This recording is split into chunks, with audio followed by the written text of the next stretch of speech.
മമതയുടെയും തൃണമൂൽ കോൺഗ്രസിന്റെയും പെട്ടിയിൽ അവസാന ആണിയം അടിച്ചിരിക്കുകയാണ് പാർട്ടിയിലെ വിമതപക്ഷം. തെരഞ്ഞെടുപ്പ് ഫലം വന്ന കൃത്യം 1 മാസവും 10 ദിവസവും പൂർത്തിയായതിനു പിന്നാലെയാണ് പാർട്ടിയെ ഒന്നാകെ പിളർത്തി എംപിമാരും MLA-മാരും പുതിയ പാർട്ടി ഉണ്ടാക്കി മമതയെ അനങ്ങാനാകാത്ത വിധം പൂട്ടിയിരിക്കുന്നത്.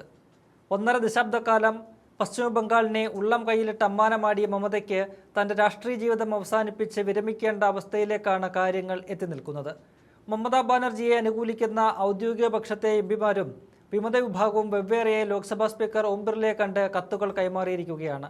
സ്പീക്കറുമായുള്ള കൂടിക്കാഴ്ചയ്ക്ക് തൊട്ടു പിന്നാലെ തങ്ങൾ നാഷണലിസ്റ്റ് സിറ്റിസൺസ് പാർട്ടിയിൽ ചേർന്നതായും പ്രധാനമന്ത്രി നരേന്ദ്രമോദിയുടെ നേതൃത്വത്തിലുള്ള NDA മുന്നണിക്ക് പിന്തുണ പ്രഖ്യാപിച്ചതായും വിമത എംപിമാർ വെളിപ്പെടുത്തിയിട്ടുണ്ട്. തങ്ങൾക്കൊപ്പം 20 എംപിമാരുടെ പിന്തുണയുണ്ടെന്ന് വിമത വിഭാഗം നേതാവ് കകോലി ഘോഷ് ദസ്തിദാർ അവകാശപ്പെടുന്നുണ്ട്. നാഷണലിസ്റ്റ് സിറ്റിസൺസ് പാർട്ടിയുമായി ലയിക്കാനുള്ള നിയമപരമായ അഭ്യർത്ഥനയും NDAയുടെ ഭാഗമായി പാർലമെന്റിൽ പ്രത്യേക ഇരിപ്പിട ക്രമീകരണവും ആവശ്യപ്പെട്ടാണ് തങ്ങൾ സ്പീക്കറെ കണ്ടതെന്നും വിമതർ വ്യക്തമാക്കുന്നു. കഴിഞ്ഞ കാലത്തൊരിക്കൽ പോലും മമതയുമായി ബന്ധപ്പെട്ട് എംപിമാർ ചർച്ചയ്ക്ക് തയ്യാറായിരുന്നില്ല. കേന്ദ്രമന്ത്രി ഭൂപേന്ദ്ര യാദവിന്റെ വസതിയിൽ വെച്ച് നടത്തിയ നിർണായക യോഗത്തിന് ശേഷമാണ് വിമത എംപിമാർ സ്പീക്കറെ കാണാൻ പാർലമെന്റിലെത്തിയത്. ത്രിപുര ആസ്ഥാനമായി പ്രവർത്തിക്കുന്ന ഒരു പ്രാദേശിക പാർട്ടിയാണ് നാഷണലിസ്റ്റ് സിറ്റിസൺസ് പാർട്ടി. കടുത്ത കൂറുമാറ്റ നിരോധന നിയമത്തിൽ നിന്നുള്ള നിയമപരമായ തിരിച്ചടികൾ ഒഴിവാക്കാനുള്ള തന്ത്രപരമായ നീക്കത്തിന്റെ ഭാഗമായിട്ടാണ് വിമതർ ഈ പാർട്ടിയിൽ ലയിക്കാൻ തീരുമാനിച്ചത്. തങ്ങൾക്ക് 3/2 ഭൂരിപക്ഷമുണ്ടെന്നും അതിനാൽ തങ്ങളാണ് യഥാർത്ഥ തൃണമൂൽ കോൺഗ്രസ് എന്നും വിമതർ അവകാശപ്പെടുന്നു.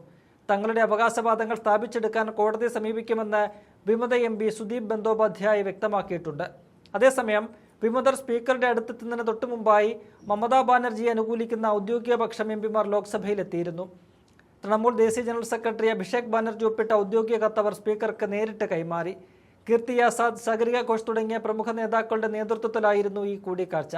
അടിയന്തര പ്രാധാന്യമുള്ള ഈ കത്ത് നേരത്തെ ഇമെയിൽ വഴി അയച്ചിരുന്നുവെന്നും അത് നേരിട്ട് ബോധ്യപ്പെടുത്താനാണ് എത്തിയതെന്നും ഔദ്യോഗിക പക്ഷം പിന്നീട് മാധ്യമങ്ങളോട് പറയുകയും ചെയ്തു.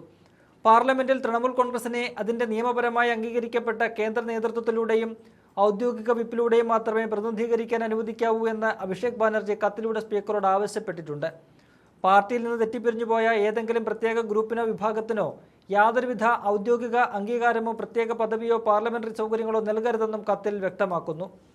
ഈ വിഷയത്തിൽ വിമതരുടെ ഭാഗത്തു നിന്ന് വരുന്ന അപേക്ഷകളിൽ എന്തെങ്കിലും അന്തിമ തീരുമാനം എടുക്കുന്നതിന് മുമ്പ് പാർട്ടിയുടെ ഔദ്യോഗിക നേതൃത്വത്തിന് തങ്ങളുടെ ഭാഗം വിശദീകരിക്കാനുള്ള കൃത്യമായ അവസരം നൽകണമെന്നും കത്തിലൂടെ TMC നേതൃത്വം ആവശ്യപ്പെട്ടിട്ടുണ്ട്. ലോക്സഭയിൽ ഈ രാഷ്ട്രീയ വടംവലി തുടരുന്നതിനിടയിലാണ് വിമതർ പുതിയ പാർട്ടി ലയനവുമായി മുന്നോട്ട് പോകുന്നത്.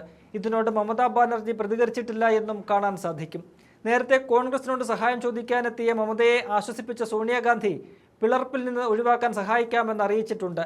ഇതിന്റെ ആദ്യ പടിയായിട്ടാണ് സോണിയയുടെ നിർദ്ദേശപ്രകാരം എംപിമാർ സ്പീക്കറെ വളഞ്ഞ് തങ്ങളാണ് യഥാർത്ഥ TMC എന്ന് വാദിച്ചത്. ഇതിനു പിന്നാലെ നടപടികൾക്ക് എടുക്കുന്ന കാലതാമസം മുതലാക്കാമെന്നാണ് TMCയുടെ ആലോചന. അതിനൊപ്പം സോണിയാഗാന്ധി നേരിട്ട് ചില ചർച്ചകൾക്ക് വഴി തേടുന്നുണ്ടെങ്കിലും ഫലമുണ്ടാകുമോ എന്ന കാര്യത്തിൽ വ്യക്തതയില്ല.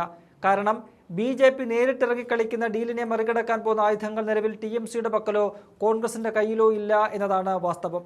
പ്രതിരോധം അപ്പാടെ തകർന്നതോടെ ഇനി വരുന്നിടത്ത് കാണാമെന്ന നിലപാടിൽ നിൽക്കുകയാണ് മമതാ ബാനർജി.